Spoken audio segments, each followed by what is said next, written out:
నమస్తే అండి. తెలంగాణ ఆంధ్ర వంటలకి స్వాగతం. ఇప్పుడు మనం నిమ్మకాయ పచ్చడి ఎట్లా పెట్టుకోవాలో చూద్దామండి. అంటే ముందు కోసి ఊరబెట్టుకుంటాం కదండి, దాని తర్వాత చట్నీ ఎట్లా చేయాలో చూద్దాం మనము. చూడండి, ఇవి 22 నిమ్మకాయలు ఉన్నాయండి. ఇది పావు కిలో గ్లాస్ అండి. దీంట్లో 200 గ్రాములు ఉప్పు వేసుకున్నా అండి. 22 నిమ్మకాయలకి పసుపు అండి. ఇవి కొన్ని మెంతులు వేసుకుంటా అండి నేను. మనం కోసుకుందాం ఇప్పుడు వీటిని. చూడండి, నిమ్మకాయలు కోసుకున్నా. ఒక నిమ్మకాయ చూడండి 8 పచ్చలు కోసుకున్నా అండి. 8 ముక్కలు అవుతాయండి ఒక్క నిమ్మకాయలో. చూడండి,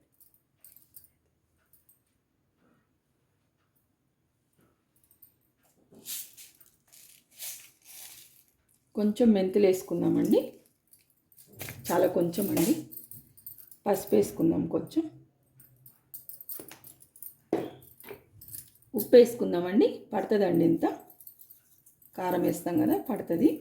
చూడండి, డబ్బాలు ఎత్తి పెట్టుకుంటా అండి నేను. డబ్బా అడుగును కొంచెం ఉప్పు వేస్తా అండి. మనం ఇది కలుపుకుందామండి ఇప్పుడు.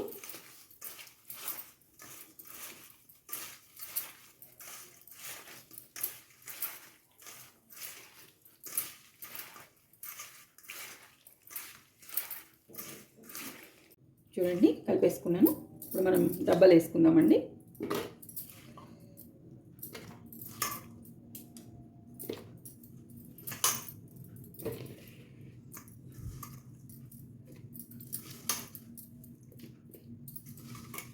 మనకు ఉప్పు ఏమి ఎక్కువ కాదండి, కారపొడి వేసుకుంటాము, మనకి ఏమి ఎక్కువ కాదు.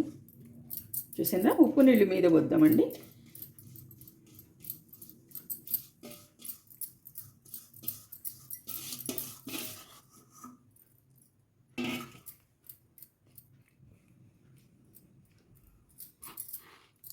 చూడండి, ఇది చూడండి మొత్తం దీంట్లో ఎత్తి పెట్టుకున్నా నేను.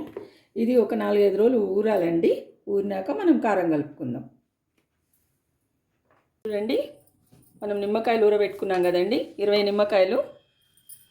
చూడండి, బాగా ఊరినాయండి. 1 వీక్ నేను ఊరబెట్టుకున్నాను. ఇప్పుడు మనం చట్నీ ఎట్లా కలుపుకోవాలో చూద్దామండి. దానికి ఏమేమి కావాలో చూద్దాం.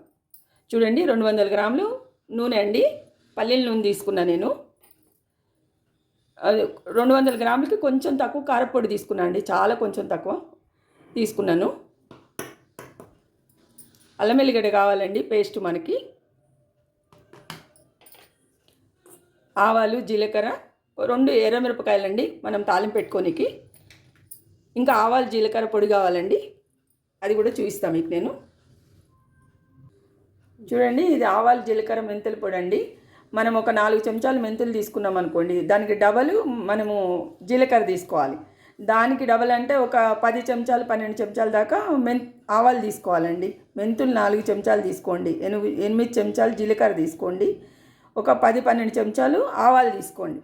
అంటే మనకు కొంచెం ఎక్కువ ఉండాలన్నమాట. ఆవాలు ఎక్కువ ఉండాలి, జీలకర్ర కొంచెం తక్కువ ఉండాలి, మెంతులు మరీ తక్కువ ఉండాలండి, చేదవుతుంది కదా. అందుకని మీరు మొత్తం ఇవన్నీ వేయించుకొని పొడి చేసుకోవాలి మీరు. ఆ పొడే ఇది 50 గ్రాములు ఉంటుందండి, వేసుకోవాలి మనం. 20 కాయలకి 50 గ్రాములు పడుతుందండి అది. మనం ఇప్పుడు ఎట్లా చేసుకోవాలో చూద్దాం మనం. చూడండి, మనం ఆవాలు జీలకర్ర పొడి వేసుకున్నాం కదండి. ఇప్పుడు కారపొడి వేసుకుందామండి. ఉప్పు ఏం పట్టదండి మనకి, ఎందుకంటే నిమ్మకాయలు వేసుకున్నప్పుడు ఉప్పు వేసుకున్నాం కదా, మనకు ఉప్పు ఏం పట్టదు. ఇప్పుడు అల్లం వెల్లిగడ్డ వేసుకుందామండి.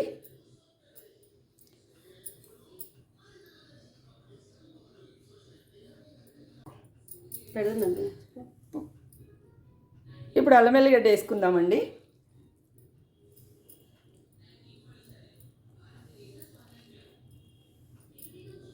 ఇది ఒక 100 గ్రాములు అంతా వేసుకోండి అల్లం వెల్లిగడ్డ. దీని మీద మనం నూనె కాగినాక పోసుకొని చల్లగా అయినాక అల్లం వెల్లిగడ్డ మీద పోసుకుంటే అది ఉడికిపోతుందండి మనకి. మనం డైరెక్ట్ తాలింపులో వేయాల్సిన అవసరం లేదు. మనకు మంచిగా దాని మీద వేడి నూనె పోస్తే ఉడికిపోతుంది. మనం తర్వాత పచ్చళ్ళు కలుపుకుందాం, నిమ్మకాయ పచ్చళ్ళు కలుపుకుందామండి. చూడండి, నూనె కాగింది. మనం ఆవాలు జీలకర్ర ఎండుమిరపకాయలు వేసుకుందామండి. అవి కొంచెం వేగంగానే మనం నూనె బంద్ చేసుకుందామండి.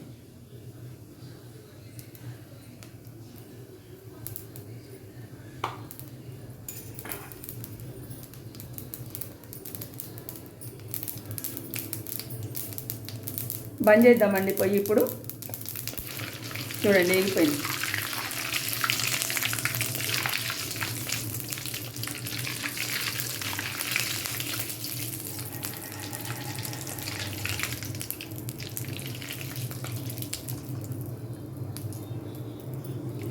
చూడండి మన నూనె చల్లగా అయిపోయిందండి. వేడి చేసుకున్న నూనె ఇప్పుడు దాంట్లో గోరెచ్చగా ఉండగా పోసుకుందామండి అల్లం ఎల్లిగడ్డ మీద.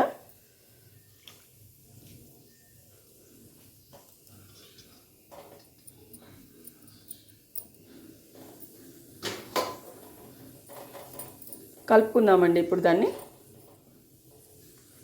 మొత్తం. అల్లం ఎల్లిగడ్డ కారం అంతా కలుపుకుందాం. ఉప్పు ఉన్నది కదండి, ఉప్పు పసుపు ముందే నిమ్మకాయలు వేసేసినండి. మనకి పసుపు కూడా పట్టది. ఇక మనకి అల్లం ఎల్లిగడ్డ ఇంట్లో చేసుకున్నదండి ఇది.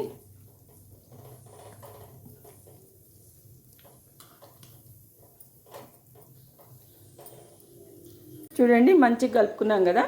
ఇప్పుడు మనం నిమ్మకాయ పచ్చలు వేసుకుందామండి, ఊరిన పచ్చలు.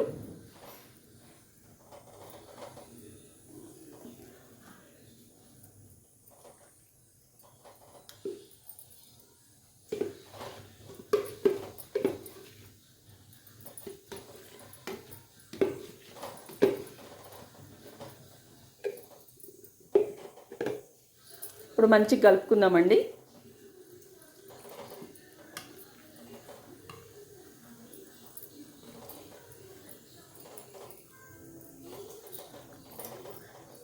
మనకి చట్నీలో మెయిన్ మనకి అల్లం ఎల్లిగడ్డ మెయిన్ అండి. మనకి అది వేస్తేనే బాగుంటుంది.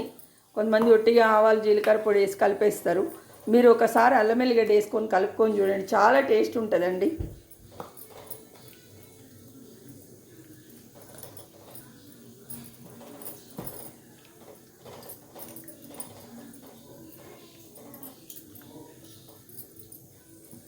నూనె మంచిగా వస్తుందండి. తర్వాత మనం కలుపుకొని ఒకరోజు పెట్టుకుంటే పొద్దున్న వరకు మనకు నూనె బాగా కనిపిస్తుందండి. చూసిండ్రా చట్నీ రెడీ అయిపోయింది చూడండి. చాలా టేస్ట్ ఉంటుంది. మీరు చేసుకొని చూడండి.